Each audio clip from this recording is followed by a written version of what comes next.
എല്ലാ യൂട്യൂബ് എടുത്ത് നോക്കുക, എല്ലാ ടിക്ടോക്കിൽ എടുത്ത് നോക്കുക, എല്ലാ യൂട്യൂബ് ഷോർട്ടുകൾ എടുത്ത് നോക്കുക, അതിലൊക്കെ ഓരോരോ ദിക്റുകൾ ഉണ്ടാവും. ഇതൊക്കെ ഓതാൻ നിന്നാൽ പഠിക്കാൻ നേരം ഉണ്ടാവില്ല, സ്കൂളിൽ പോകാൻ നേരം ഉണ്ടാവില്ല, കോളേജിൽ പോകാൻ നേരം ഉണ്ടാവില്ല, കുടുംബക്കാരെ വന്ന് കാണുമ്പോൾ ഒന്ന് ചിരിക്കാൻ നേരം ഉണ്ടാവില്ല, ഗസ്റ്റിനെ സ്വീകരിക്കാൻ പറ്റില്ല. ഇത് ചൊല്ലി തീരണ്ടേ? പ്രയോറിറ്റൈസ് ചെയ്യണം. പിന്നെ മറ്റൊന്ന്, ആധികാരികതയില്ലാത്ത കുറേ. അസ്സലാമു അലൈക്കും വറഹ്മത്തുള്ളാഹി വബറകാതുഹു. പ്രിയമുള്ളവർ, ഈ വീഡിയോ ഞാൻ അപ്ലോഡ് ചെയ്തതിന് ശേഷം അധികമായിട്ടും ഇതിൻ്റെ കമൻറ്റ് ബോക്സിൽ ഇനി കാണാൻ കഴിയുന്നത് ഓൺലൈൻ മജ്ലിസ് കണ്ടുകൊണ്ടിരിക്കുന്ന സ്ത്രീകളാണ്. അതിൽ യാതൊരു സംശയവും വേണ്ട. ഓക്കെ, ഏതായാലും നമ്മളുള്ളതുപോലെ പറയാനാണ് നമ്മൾ ശ്രമിക്കുന്നുള്ളത്. ഈ ഒരു ടോപ്പിക്കുമായിട്ട് സംസാരിക്കാൻ എനിക്ക് തോന്നിയത് സിംസാറുൽ ഹഖ് ഉസ്താദിൻ്റെ ഒരു വീഡിയോ കണ്ടപ്പോഴാണ്. തീർച്ചയായും ആ ഒരു വീഡിയോയും കൂടി ഞാൻ നിങ്ങൾക്ക് കാണിച്ചു തരുന്നുണ്ട് അവസാനമായിട്ട്. അദ്ദേഹം പറയുന്നതിൽ നമുക്ക് 100% നമ്മൾക്ക് യോജിക്കാൻ കഴിയണം. എന്നാൽ നമുക്ക് കൃത്യമായിട്ട് എന്താണ് സത്യാവസ്ഥ എന്ന് നമുക്ക് മനസ്സിലാക്കാൻ വേണ്ടി സാധിക്കുന്നതാണ്. അദ്ദേഹം ചില വിഷയങ്ങൾ അതിൽ പറഞ്ഞു വെക്കുന്നുണ്ട്. ഈ അടുത്തായിട്ട് ഞാൻ കുറച്ച് വീഡിയോകൾ ചെയ്യുന്നില്ല, അതായത് കുറേ ദിവസങ്ങളായി വീഡിയോസ് ഒന്നും ചെയ്യാതെ. പതിവായിട്ട് കഴിഞ്ഞ മാസം അപ്ലോഡ് ചെയ്തതുപോലെയല്ല ഈ മാസം ഞാൻ അപ്ലോഡ് ചെയ്തിട്ടുണ്ടായിരുന്നത്. ചെറിയൊരു പനിയൊക്കെ ആയതുകൊണ്ടാണ്. ഇപ്പോഴും സൗണ്ടൊക്കെ ശരിയായിട്ടില്ല, നല്ലോണം ജലദോഷമൊക്കെ പിടിച്ചിരിക്കുകയാണ്. ഏതായാലും ദുആ ചെയ്യുക, പെട്ടെന്ന് തന്നെ അസുഖമൊക്കെ മാറിക്കിട്ടാൻ വേണ്ടിയിട്ട് ഇൻഷാ അല്ലാഹ്. അപ്പോൾ ഈ ഒരു വിഷയം എന്താണെന്ന് വെച്ചാൽ, നമ്മൾ കണ്ടിട്ടുണ്ടാകാം, ഒരു ഓൺലൈൻ മജ്ലിസിൻ്റെ ഉസ്താദ് പറയുന്നു, അതായത് നിങ്ങൾ നാളെ പുലർച്ചെ ഓൺലൈൻ മജ്ലിസ് കാണുന്നതിന് മുമ്പായിട്ട് 1,00,000 സ്വലാത്ത് ചൊല്ലി തീർക്കണം, 50,000 ചൊല്ലി തീർക്കണം, അങ്ങനെ ഇങ്ങനെ എന്ന് പറഞ്ഞിട്ട് ഇവർ തുടങ്ങും സ്വലാത്ത് ചൊല്ലാൻ വേണ്ടിയിട്ട് വീട്ടിൽ ഇരുന്ന് സല്ലല്ലാഹു അലൈഹി വസല്ലം സല്ലല്ലാഹു അലൈഹി വസല്ലം ഇങ്ങനെ സ്വലാത്ത് ഇങ്ങനെ പറഞ്ഞിട്ട് കുട്ടികൾക്ക് ഫുഡ് കൊടുക്കുന്ന നേരത്ത് ഫുഡും കൊടുക്കാറില്ല. ഭർത്താവ് ജോലിക്ക് പോകുന്നുണ്ടെങ്കിൽ അതും കെയർ ചെയ്യാറില്ല. ഇങ്ങനെയൊക്കെ അവസ്ഥയാണ് നീങ്ങിക്കൊണ്ടിരിക്കുന്നത്. അതിൽ യാതൊരു സംശയവും വേണ്ട. ഞാൻ പറഞ്ഞത് ശരിയാണോ ഇല്ലേ നിങ്ങൾ തന്നെ പറ. ശരി തന്നെയാണ്. ഇത്തരത്തിലുള്ള സംഭവമാണ് ഇപ്പോൾ നടന്നുകൊണ്ടിരിക്കുന്നത്, ദിക്റും സ്വലാത്തും. മാത്രമല്ലാതെ മറ്റൊരു വിഷയം കൂടി അദ്ദേഹം പറയുന്നത് എന്താണെന്ന് വെച്ചാൽ, ഈ യൂട്യൂബിൽ പല രീതിയിലുള്ള ചാനലുകൾ നമുക്ക് കാണാൻ വേണ്ടി കഴിയും. ഇപ്പോൾ തംബ്നെയിലുകളിൽ വെക്കുന്നത് ഇങ്ങനെയാണ്: ഈ ദിക്ർ നിങ്ങൾ ചൊല്ലിക്കഴിഞ്ഞാൽ നിങ്ങളുടെ എല്ലാ കഷ്ടങ്ങളും ദൂരെയായി കിട്ടും. മാത്രമല്ല, നിങ്ങളുടെ കയ്യിൽ പണം നിറയണമെങ്കിൽ ഈ ദിക്ർ നിങ്ങൾ ഒറ്റ പ്രാവശ്യം പറഞ്ഞാൽ മതി. പിന്നെ ഇങ്ങനെ തുടരുന്ന പല തംബ്നെയിലും പല ദിക്റുകളുമായിട്ട് യൂട്യൂബിൽ വീഡിയോകൾ ചെയ്യുന്നുണ്ട്. അത് ഉസ്താദന്മാരും ചെയ്യുന്നുണ്ട്, അതിൽ യാതൊരു സംശയം വേണ്ട. ഓക്കെ, മാത്രമല്ലാതെയോ സ്ത്രീകളും ഇപ്പോൾ യൂട്യൂബിൽ രംഗപ്രവേശനം നടത്തിയിട്ടുണ്ട്, അവരും അത് ചെയ്യുന്നുണ്ട്. യൂട്യൂബിൽ ഇപ്പോൾ ദിക്റുകൾ പറഞ്ഞു കൊടുക്കാനാണ് അവർ പതിവായിട്ട് ചെയ്യാറുള്ളത്. അതെങ്ങനെയെന്ന് വെച്ചാൽ, ഈ ദിക്റുകൾക്കൊക്കെ ഒരു അടിസ്ഥാനപരമായിട്ട് ഒരു വിഷയമില്ല. അതായത് സ്വഹിയായിട്ടുള്ള ദിക്റുകളും പറഞ്ഞു കൊടുക്കുന്നുണ്ട്, ഇല്ല എന്ന് ഞാൻ പറയുന്നില്ല. പക്ഷേ അധികമായിട്ടും കാണാൻ കഴിയുന്നുള്ളത് ഈ മൗലൂആയ ഹദീസുകൾ വെച്ചിട്ടും, അതേപോലെ സ്വഹി അല്ലാത്ത ലൈഫായ ഹദീസുകളെ എടുത്ത് അതിൽ വരെ പറഞ്ഞു തരുന്നതായ ദിക്റുകളെയൊക്കെ പറഞ്ഞു കൊടുക്കുന്നതായ എത്രയോ യൂട്യൂബേഴ്സ് നമുക്കിടയിൽ തന്നെ ഉണ്ട് എന്നുള്ളതാണ് നമ്മൾ മനസ്സിലാക്കേണ്ടിയിരിക്കുന്നത്. അതിൽ യാതൊരു അടിസ്ഥാനപരമായിട്ട് ആ ഒരു ഹദീസിന് പിന്തുണ ഇല്ലാത്ത ഹദീസുകളാണ് അവർ കൊണ്ടുവന്നിട്ട് നിങ്ങളുടെ മുമ്പിൽ വിളമ്പി തരുന്നുള്ളത്. ആ ഒരു ദിക്റുകളെ ഇങ്ങനെ എല്ലാവരും ചൊല്ലിക്കൊണ്ടിരിക്കുകയാണ്.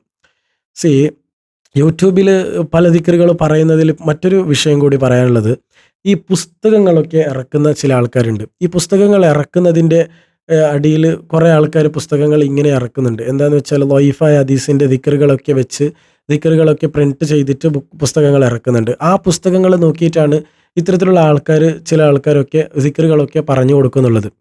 ദയവ് ചെയ്ത് അത്തരത്തിലുള്ള ദിക്റുകൾ ആരും പറഞ്ഞു കൊടുക്കാൻ പാടില്ല എന്നാണ് എനിക്ക് പറയാനുള്ളത്. മാത്രമല്ല, അത്തരത്തിലുള്ള ദിക്റുകൾ നിങ്ങൾ കേട്ട് കഴിഞ്ഞാൽ നിങ്ങൾക്ക് അതിൻ്റെ അടിസ്ഥാനപരമായിട്ടുള്ള കാര്യങ്ങൾ എന്താണെന്ന് മനസ്സിലാകാതെയാണ് നിങ്ങൾ ആ ദിക്റുകൾ ചൊല്ലുകയും. ദിക്ർ ചൊല്ലാൻ പാടില്ല എന്ന് ഞാൻ പറയുന്നില്ല, ദിക്ർ ചൊല്ലിയാൽ കൂലി കിട്ടും എന്നുള്ളതിൽ സംശയം വേണ്ട. പക്ഷേ മുൻഗണന കൊടുക്കേണ്ട ദിക്റുകൾ പലതും നമ്മുടെ ഇടയിൽ തന്നെ ഉണ്ട്. ആ ദിക്റുകൾ നിങ്ങൾ ചൊല്ലുക.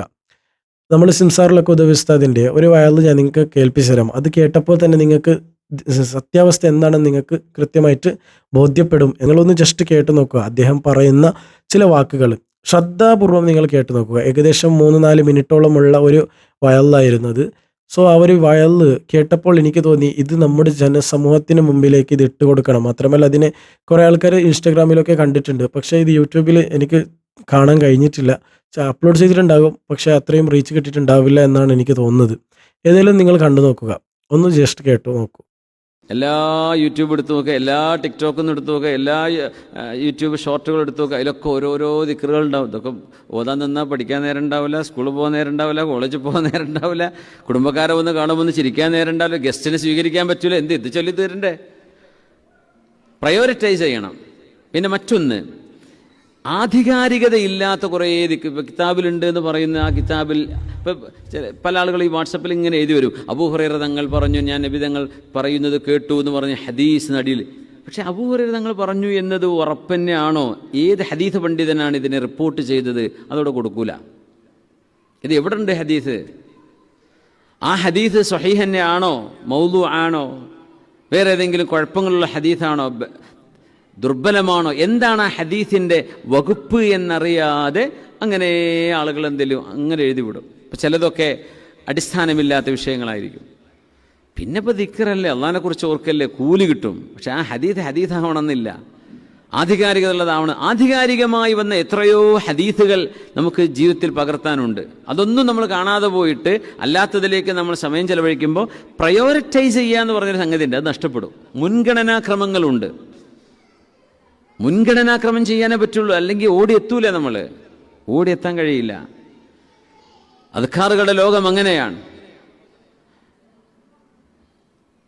ചിലരൊക്കെ വെറുതെങ്കിലും ആളുകൾ എന്തെങ്കിലും കണ്ണേറുണ്ട് അല്ലെങ്കിൽ സിഹറാണെന്ന് തോന്നുന്നു എന്നൊക്കെ പറയുമ്പോൾ എല്ലാ രാത്രിയും ഒരു 15 അൽബക്കർ ഓതണട്ടോ. റഹ്മാനായ റബ്ബേ, എന്ത് ചെയ്യൂ ഈ മനുഷ്യൻ?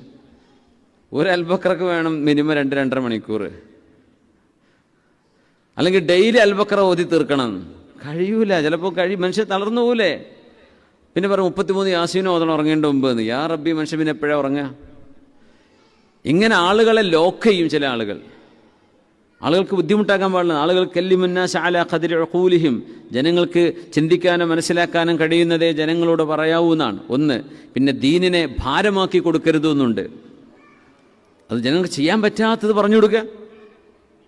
എന്നും കിടന്നുറങ്ങേണ്ട മുമ്പ് 1500 വട്ടം ലാ ഇലാഹ ഇല്ലല്ലാഹ് ചൊല്ലണം. ചിലപ്പോൾ പറ്റിയേക്കാം, അതൊന്നും കുഴപ്പമുണ്ടാവില്ല. 4 സ്വലാത്തൊരു 4444 ഒരു രാത്രിനെ പൂർത്തിയാക്കണം എന്നൊക്കെ പറഞ്ഞ് എവിടെ നടക്കാനാണ്? അങ്ങനെ ഒഴിഞ്ഞിരിക്കുന്ന ആൾക്കാരുണ്ടെങ്കിൽ ഓക്കെ.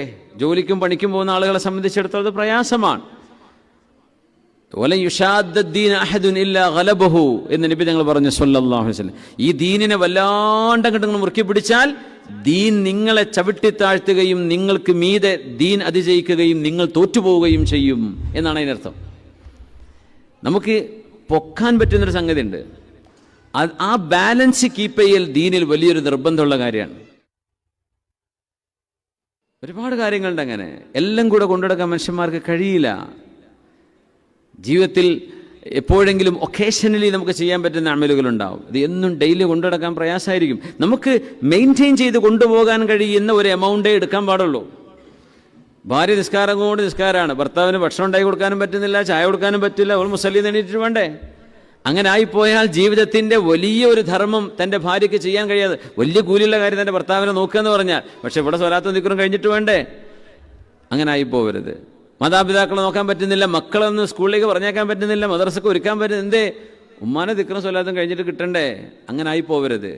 മക്കളെ നോക്കുന്നതും കൂലിയുള്ള കാര്യമാണ്, ഭർത്താവിനെ നോക്കുന്നതും കൂലിയാണ്, അതിഥികളെ സൽക്കരിക്കുന്നത് കൂലിയുള്ള കാര്യമാണ്. അങ്ങനെ എല്ലാം പ്രയോറിറ്റൈസ് ചെയ്യണം, ബാലൻസ് കൊണ്ട് നടക്കണം.